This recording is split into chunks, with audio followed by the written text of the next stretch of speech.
Regulatory heat is turned down for chili cook-offs, and the state of the state is better, according to the governor. We'll have those issues and more in this week's Capitol Report.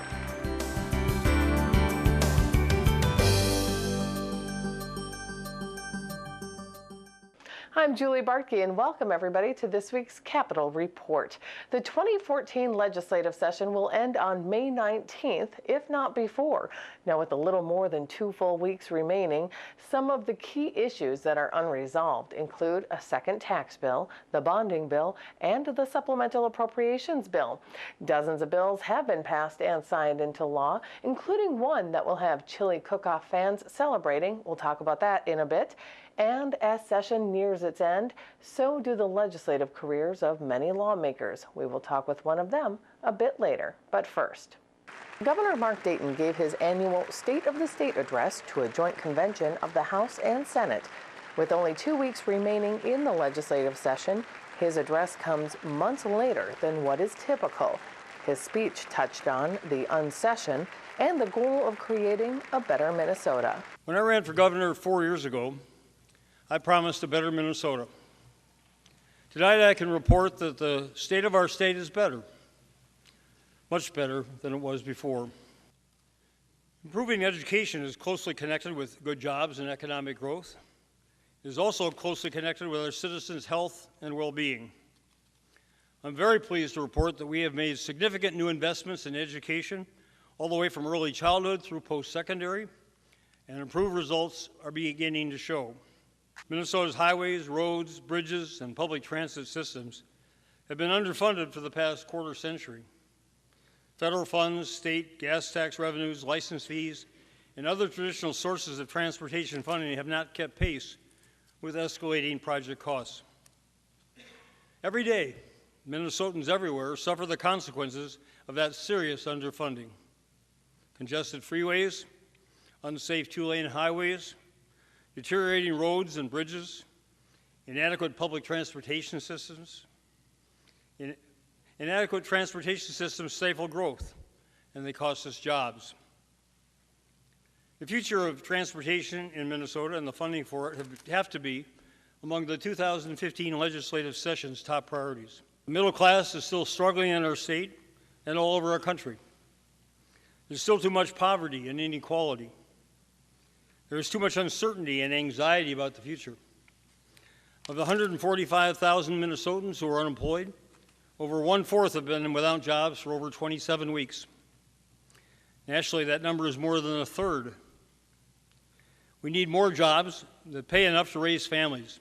Legislative leaders responded. DFL leadership agreed that the state is in better shape than 4 years ago. The GOP disagreed with that statement. I thought the governor's speech was a very powerful recap of what a democratically controlled legislature along with a Democratic governor can deliver for Minnesota. And I thought he also did a very good job of laying out his priorities in the future, and I think his potential investments in education, in transportation, job creation, and economic development are the values that Minnesotans share with him. You know, what Governor Dayton focused on is exactly what Minnesotans want us to focus on, which are those bread and butter issues. Making sure our kids are in a place where they can learn and succeed in the future, making sure that all Minnesotans have a chance to get a job, and a job that's going to actually allow them to raise a family, and investments in infrastructure on the state that are going to continue to allow, build a platform for our economy to continue to expand in the future. And I think, you know, again, those are exactly the values that, as Governor Dayton said at the end, that really unify us, that make us the things that we share together as Minnesotans. So I really appreciate the vision he laid out, and I look forward to continuing to work with him to make that vision a reality. What we really need to do is adopt the policies in taxation and regulation that allow people to thrive, allow businesses to grow. In fact, this administration, this governor has been very, very bad on business and on creating job opportunities for the people of this state. And I think that's a huge problem. There's a lot of policies that have been passed. One of the largest spending increases in, actually the largest spending increase in state history, one of the largest tax increases in state history, putting in place tax policies that everybody knows are going to drive jobs out of the state of Minnesota, and frankly at a time when middle-class Minnesotans, as he even admitted, are struggling in Minnesota. And the policies that Democrats have put in place aren't going to help those middle-class Minnesotans. They're going to make it even more difficult by driving jobs that Minnesotans so desperately want and need out of the state of Minnesota.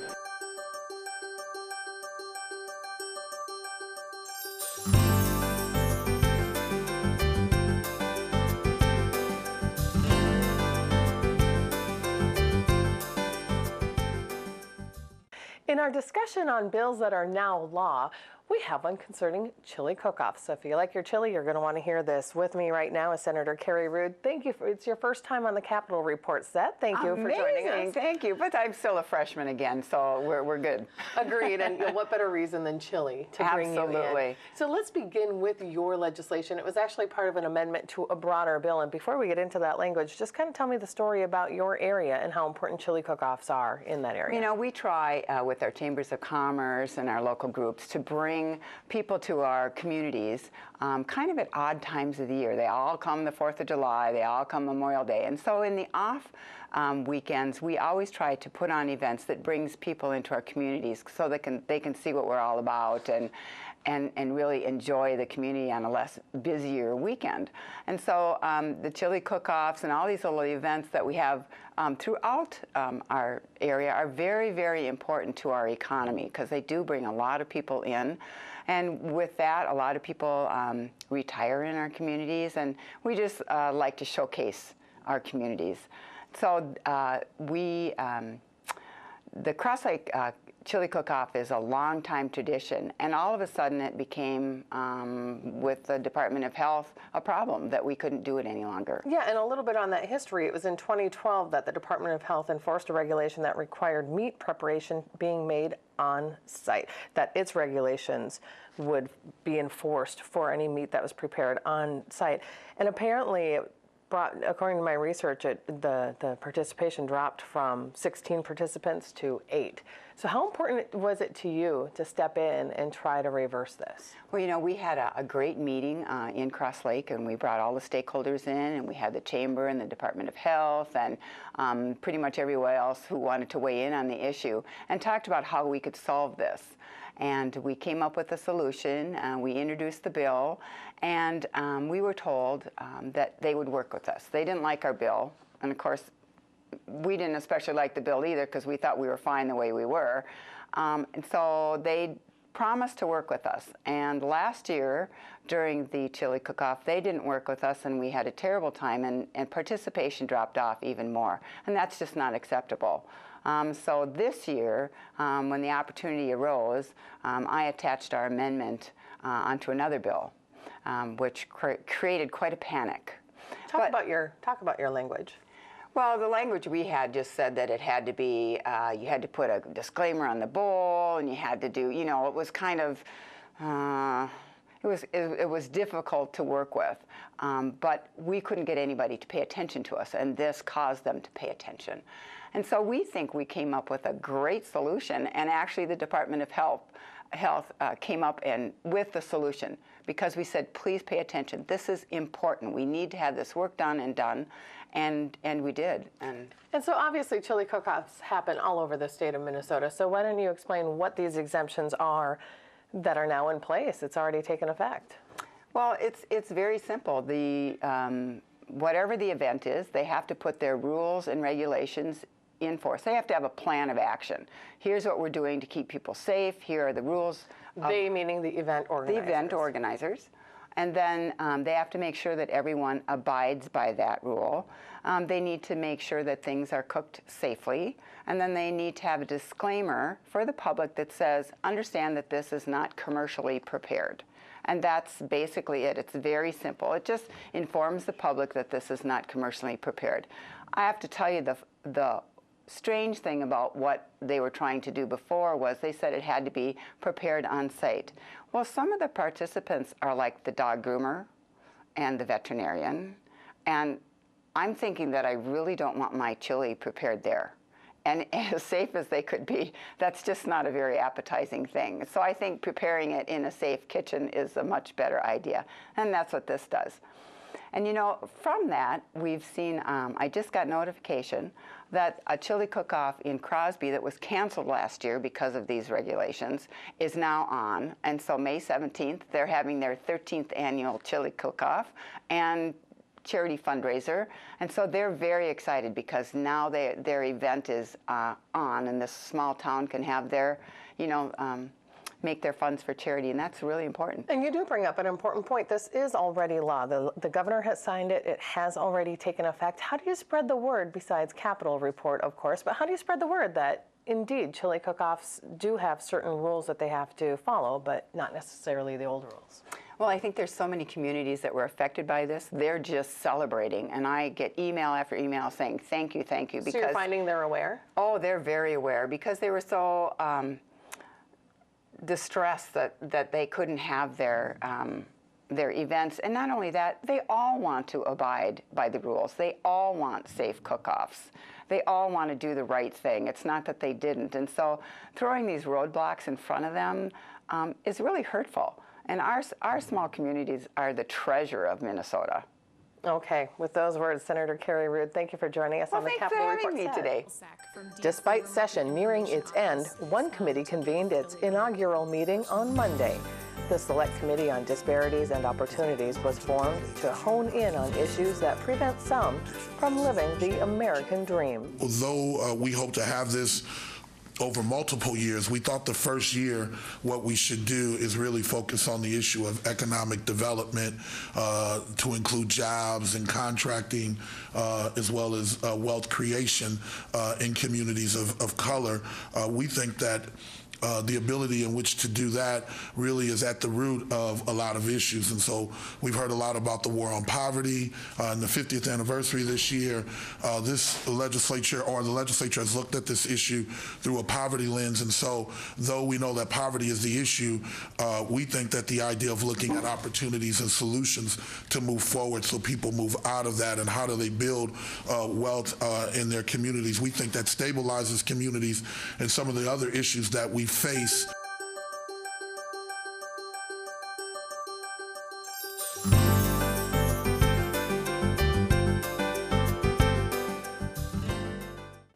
Joining me to talk about the work on the Select Committee of Disparities and Opportunities, we have the co-chair, Senator Bobby Jo Champion. Thanks for joining us, Senator. Thank you for having me this morning. I want to begin with this committee. You just had the first meeting this week.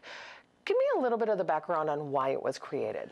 You know, the committee was created in order to shine a light on not only the growth and prosperity of our wonderful state, but also to look at if there are any voids or challenges. And what might we do as a state in response to getting information that would really bear out that we have some challenges. But notice in the title of the committee, it says opportunities. We think, my co-chair, Senator Hayden, who is, even though we're co-chairs, I always look to him as the leader of this initiative. We think it's not important just to identify a glaring challenge, but what are proposed solutions that's going to take us from point A to point B. And so, so we sort of talked about it, we thought about it, we looked at some of the initial information around disparities, be it health, wealth, or education. Communities of color are lagging far behind.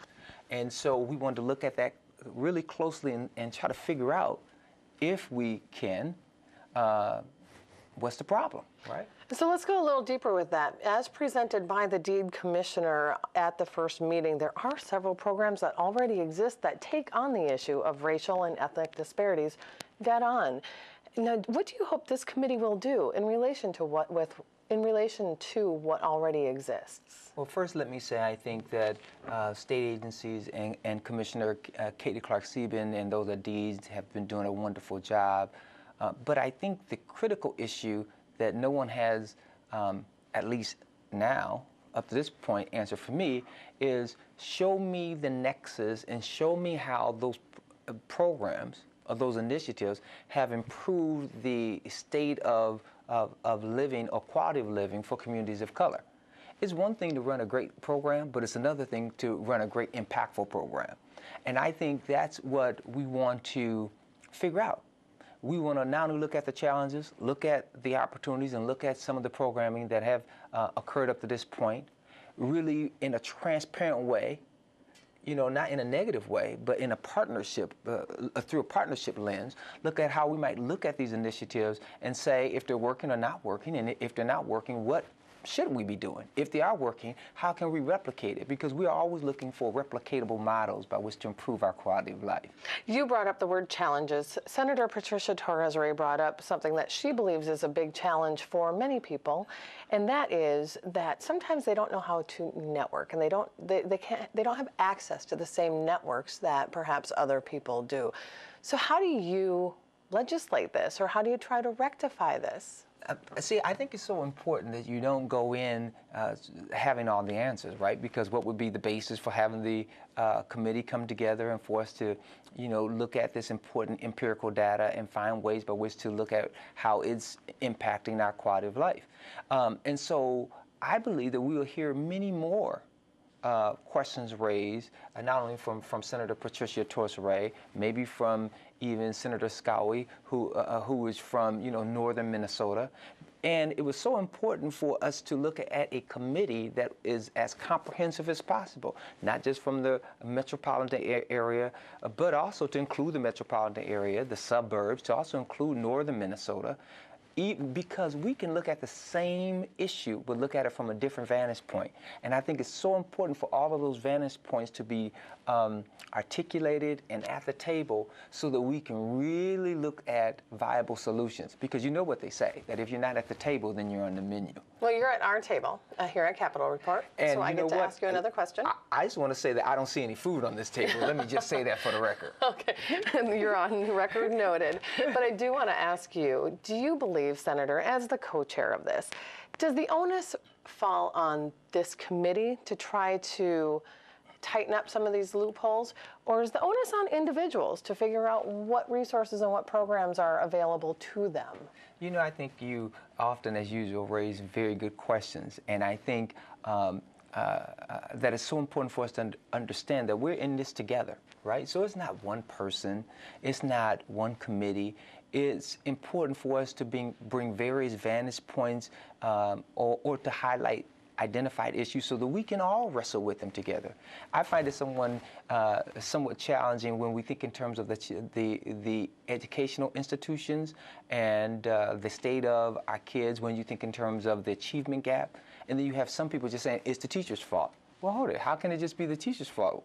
Well, does the parents play any role in this? Does poverty play any role in this? Does the principal play any role in this? And I think as we look at it, if we're truly about trying to improve the educational outcomes of our children, that we would think about it comprehensively and not silo the issues, because sometimes people say it's just education. Well, hold it. Housing has some impact on education, because if kids are transient and they're moving around and they're going to 50 different schools, then you think that will not have some impact on their ability to learn?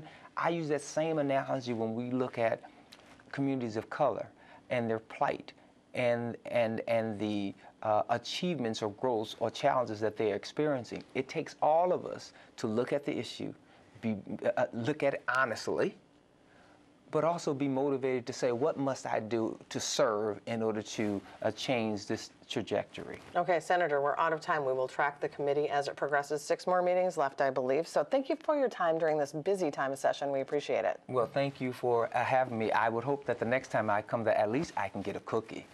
What's been commonly known as Asian carp could soon change. The Minnesota Senate has taken steps to take that name off the books.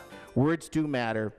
We have a chance right now before this part of the state statute to change one simple language and do our best to do the thing right now and change it. I propose, Madam President and members, that we not allow the official use of Asian carp, a terminology hurtful to valued members of our communities, and as an official language of state government to describe harmful invasive carp. We may not be able to stop others from using the terminology, but we have the opportunity to stop it here in our state agencies. And I would like to support Senator Hoffman's amendment, and I also want to communicate to the member of Senate here that my constituents, most of them, appreciate the amendment, and this will serve for the betterment of our state, Minnesota, in regarding to sensitivity and inclusiveness. Thank you very much.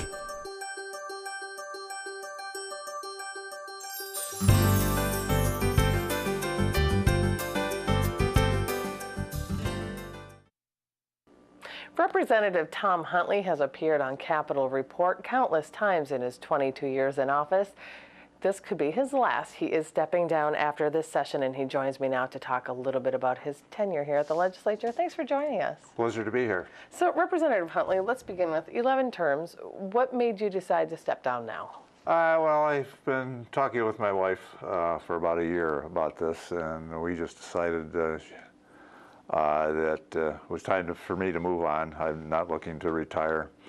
I don't play golf, so what would I do in the summer?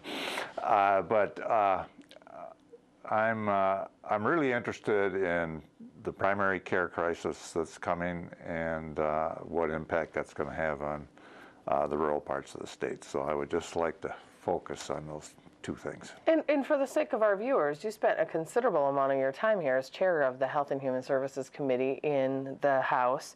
You were the chief sponsor of the 2007 Freedom to Breathe Act. You worked with former Governor Tim Pawlenty on the Health Care Reform Task Force. Healthcare has been such a big part of your time at the legislature.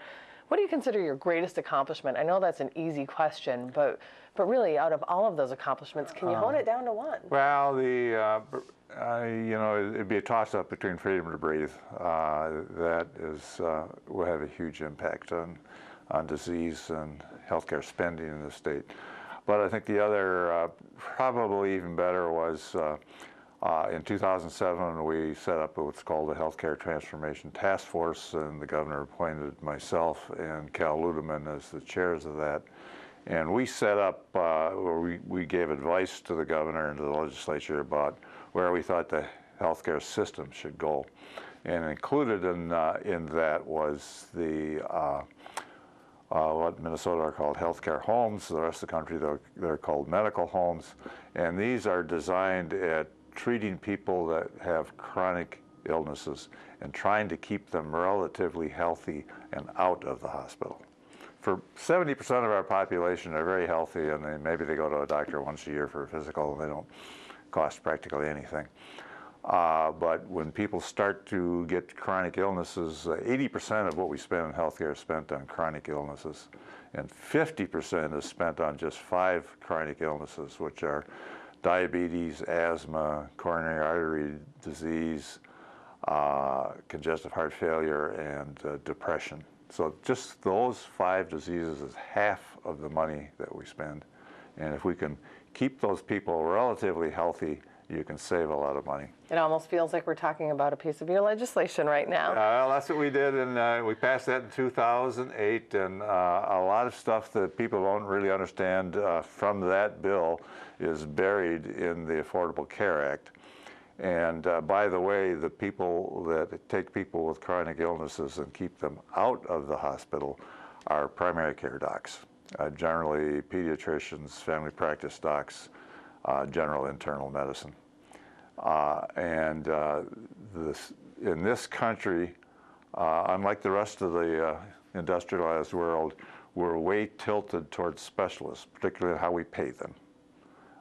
In most of the rest of the world, they pay them roughly the same as specialists as primary care docs. So we have a huge tilt in our payment system that rewards getting people into the hospital, doing a good job in their hospital, but we do not reward the system for keeping people out of the hospital. And you said you want to hone in on that issue. So how do you expect to do that in the future? In what capacity? Well, we have one of the things I'm really interested in, and the Minnesota Medical Association is working on this and has a task force, and I've been to some of their meetings. Minnesota is going to be short about 2,000 doctors in 10 years, and 1,000 of those are primary care docs. And the system for graduate medical education is way tilted towards specialists, as I've said. And the federal government controls the number of residency slots. And they have a cap on those, so you can't just add residency slots in family medicine because the feds won't pay for them. So somehow we've got to figure out how to readjust that system. In this year's bill, we have a legislative commission we're setting up that will look at the workforce issues. And part of the problem with primary care docs can be helped with nurse practitioners or physician's assistants, but you can't make up for 1,000 shortage in 10 years. And you also have to understand, if you had med school plus a residency program, that's 7 years. So whatever we do is going to have 7 years leg time before it really starts to make a big impact. Well, now we know what you're going to be doing in the future, but I do want to ask you if you have any, I don't necessarily want to say any, I'm sure you have a lot of fond memories. I'm trying to think of something that maybe stands out above all others, whether it's a form of recognition or just a funny story from the floor. I mean, you've worked with some great characters. You mentioned Tom Rukovina off camera earlier. So well, what I will miss is the characters that we have around here. Some of them are very good people and very funny in private. What I'm really interested is those that can get things done. And sometimes the people who get things done don't talk a lot. And it's not a funny story, but if you sat through 12 hours of debate listening, and the line around here is, remember, we have 134 members of the House, and after 12 hours of debate, the line is, everything's been said, but not everybody has said it. And so they just keep repeating this stuff, and that's the part I don't like. The individuals that I know are really can get things done is what I will miss. Okay, so do you plan to be here back in the Capitol in some capacity in the future? I don't have anything lined up. I definitely want to work on those two issues: primary care plus rural medicine. And rural medicine is very complex. You have parts of it where it's run by big chains. In my part of the state, it's the Essentia system, which used to be St. Mary's Duluth Clinic. They go all the way from northern Wisconsin to Idaho. So, and most of those are in smaller towns. So, but that's a big system, and they know how to operate. Whereas in a lot of Minnesota, the clinics aren't directly even associated with their hospital. And so how do you integrate that care? And it's in different parts of the rural Minnesota, it's very different. Chair Huntley, we are almost out of time. I want you to take this moment and say something to your constituents. Here's your opportunity. Well, I want to thank them. They gave me 22 years to do stuff that I really wanted to get done. I do think that we've made a change. And Minnesota is, I think, in the lead in healthcare, and if it hadn't been for my constituents, I would not have been able to help on that. Thank you for your time. As always, we appreciate it. Okay. Thank you. It's now easier to stay in touch with activity at the state capitol. Senate Media Services is on Facebook, YouTube, and Twitter. Find the links on our homepage. So follow us and follow the Senate. And that concludes this week's Capitol Report. From all of us at Senate Media Services, thank you for watching.